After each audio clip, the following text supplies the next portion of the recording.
The coronavirus has transformed the world, where empty streets and shuttered businesses are the norm, and billions are under lockdown.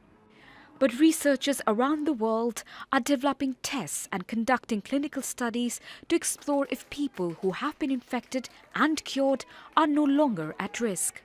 The aim is to eventually allow people to go back to normal life.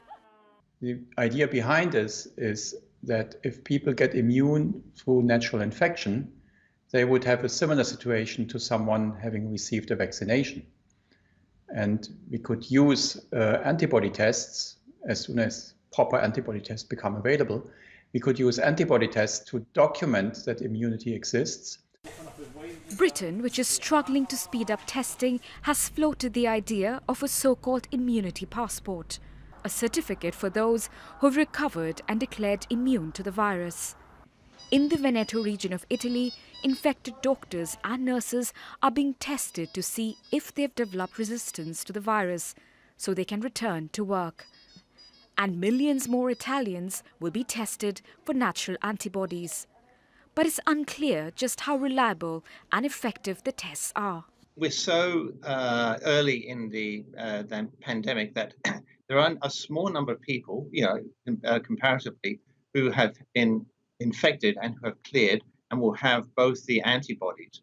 But we don't know for how long these antibodies will last, over what period of time, because all antibodies sort of tend to drop off with time.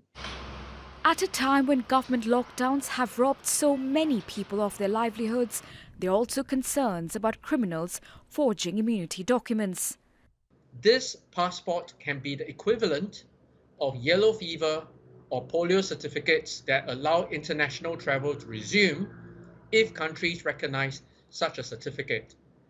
But there will be a problem that I see, that it's around counterfeit certifications, because individuals, communities urgently want to return to economic activity.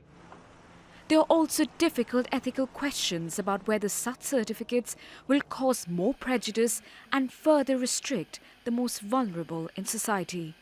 You can ensure that people face lower risks and we reduce the death toll from this, but you have to make more decisions about who will be allowed to work and who won't be, who will be allowed to travel, who won't be. The idea, attractive and hopeful perhaps, but also fraught with uncertainties as the world hunkers down for yet another day of the global pandemic. Priyanka Gupta, Al Jazeera.